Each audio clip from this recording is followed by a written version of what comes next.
All right, hello everybody and welcome. My name is John and today is the day that I need to start bringing a lot of my houseplants indoors for the fall and winter seasons. And so it's just getting too cold here at night now. We're dipping down into the 40s. We're going to get into the high 30s later this week. And that's just way too cold for tropical plants. It's not going to kill them, but they're going to stop growing. They're going to be grumpy. And so they'll be a lot happier when I move them indoors somewhere nice and warm. So there's a couple of things that I would recommend you do before you transition your plants indoors. And so I just wanted to talk you through that, show you what I'm doing today to prepare these plants, just so this helps you out to make a more easy transition for your collection.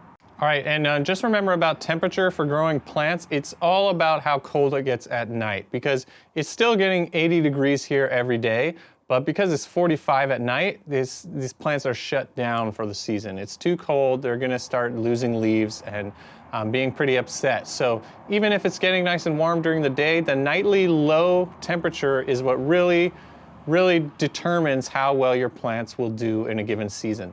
All right, so let's go get these things ready.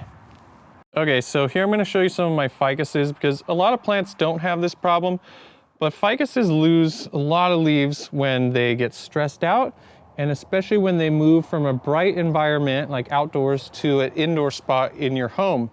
So I have all these ficuses in the shade here, and so I transition them into the shade so they get accustomed to that. They haven't really experienced much leaf drop. But then when I move them indoors and give them a nice bright location, hopefully they should be pretty happy about it. Now, these two over here, they've been in the shade all year, so they should be pretty stoked to get any kind of direct light indoors, but we'll see how that goes. And for those of you who saw my Ficus Ruby video, this thing has absolutely perfect color from being in this really bright shade outdoors. So we'll see what happens when it comes inside, but hopefully at least it doesn't lose any leaves. So I did just want to show you that for ficuses in particular, if you can, move them fully into the shade for like a couple weeks before you bring them indoors so they don't freak out and lose a bunch of leaves on you. So other than getting your plants ready to adjust to this big change of light, the other main consideration is pests. We don't want to bring any pests indoors with us that could potentially spread to our indoor collection. So first I'm just going to hit these all with a hose, get these leaves nice and clean, and then I'll come back with a neem and soap spray once the leaves have had time to dry. Okay, so now for step 2 of pest control. So I have this spray here, 2 teaspoons of neem oil and 1 teaspoon of soap in a 32-ounce quart spray bottle. So I'm gonna hit all of these leaves, top and bottom, make sure they're all nice and clean so I'm not bringing any hitchhikers in. And then that's all I'm gonna do, but you could also do a soil drench. You can look up various formulas online, and I know some people also will put some pesticides in their pots before they bring their plants in, like a systemic insecticide, which will be taken up by the plant and start to work in all the various tissues of the plant. So you could do that if you want. I try to stay away from chemical pesticides whenever possible, so I'm not going to do it. I haven't noticed any pest issues on any of these plants throughout this year anyways, so I'm not too worried about it. But also if you're going to go the systemic route, it'll take several weeks for that to become effective, so you would want to do that, maybe a month or so in advance. Start putting that on your soil and let it work its way into the plant. Okay, just going to hit this.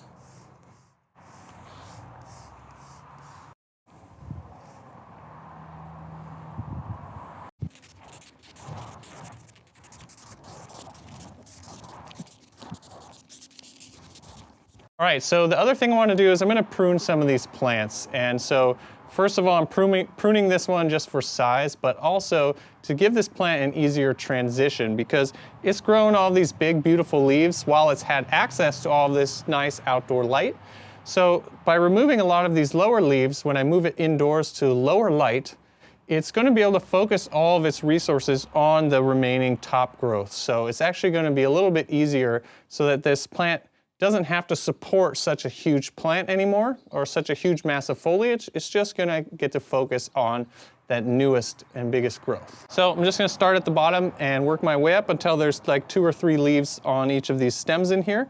And then we'll call that good. So that's still a pretty big, solid plant there. Still looking real good. I just got to clean it up a bit before bringing it inside, and then also it makes it a little easier to make sure all of these leaves are nice and clean. Okay, so I do want to say a little more about temperature. So if 40 degrees, high 30s was the coldest it was going to get all year, I could leave all these plants out here and they'd be fine. They'd stop growing for several months. You know, it would take a while for them to get going again next year when things warm up again. But they would survive and it wouldn't be an issue. But here, it's gonna get down to the 20s for sure, and there'll be a lot of nights at 30, low 30s. So these plants are probably not gonna survive. Most likely they would die. So that's why I'm bringing them in. But I just want to clarify that, because if some of you hear me saying like I'm bringing it in because we're getting down to 45 degrees, it's just because I have to bring them in at some point this year.